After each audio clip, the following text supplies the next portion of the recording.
My name is Julian, the girl who fell from the sky. This is my story. It was in 1971. It was Christmas Eve. I was 17, sitting beside my mother on LANSA Flight 508, looking forward to spending the holidays with my father at our research station. The next minute, a bring white light entered the engine, the cabin split. The roar of wind and the screams of passengers were heard.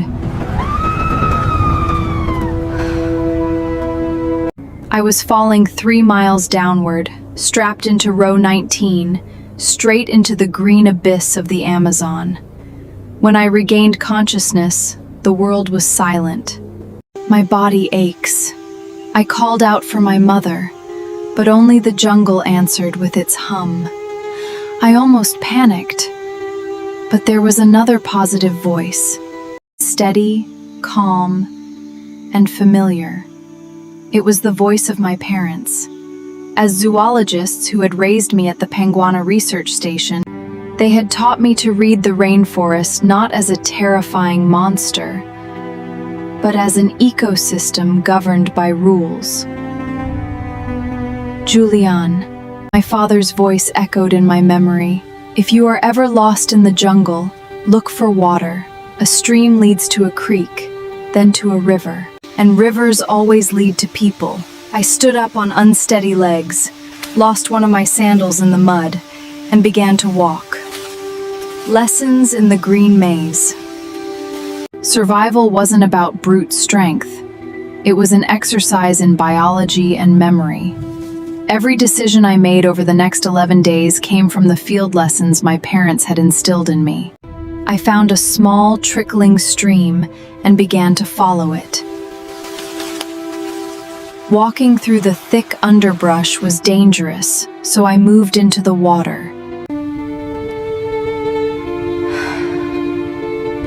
Watch the rest of the story yourself and see what I went through at 18. I was just a lucky survivor.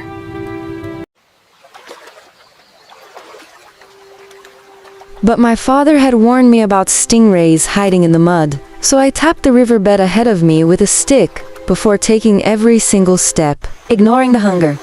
Though trees hung heavy with wild fruit, I remembered my mother's warning. Never eat what you cannot identify. Many jungle fruits are laced with deadly toxins. Despite the gnawing hunger, I consumed nothing but water and a single bag of candy I had salvaged from the crash site, managing the wounds.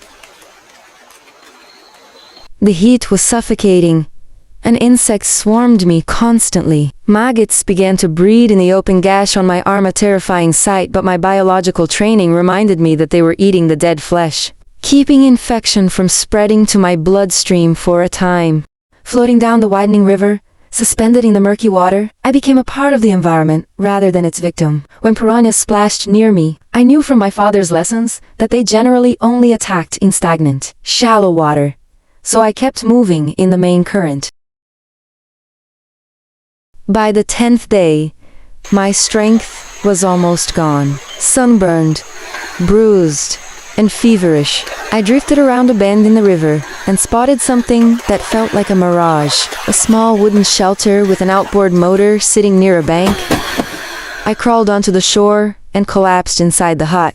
Looking at the motor, I realized it contained gasoline, recalling a technique my father used on our dog to extract parasites. I poured the fuel directly into the open, maggot-infested wound on my arm. The pain was searing, almost making me lose consciousness, but I managed to dig out dozens of larvae one by one. That night, I slept on the hard wooden floor, listening to the rain, knowing I had gone as far as my body could take me. Resurrected. The next morning, I woke to the sound of voices. 3 Peruvian loggers walked up to the shelter. When they saw me, a pale, bruised girl in a torn dress, speaking fluent Spanish, were startled, taking me for a Unipampa, a water spirit of local legend. I am Julian, I whispered to them. I was on the plane that crashed. I am Julian. I was on the plane that crashed. They immediately fed me, washed my wounds, and navigated their boat downriver for 7 hours to bring me to a medical post. Out of 92 people on Flight 508, I alone survived. Not because I was strongest, because 2 scientists loved their daughter enough to teach her how the wild worked. Thank you for sharing in my story and victory. Share this to your friends and loved ones. To see more videos like this, subscribe to Kelechi Obani TV.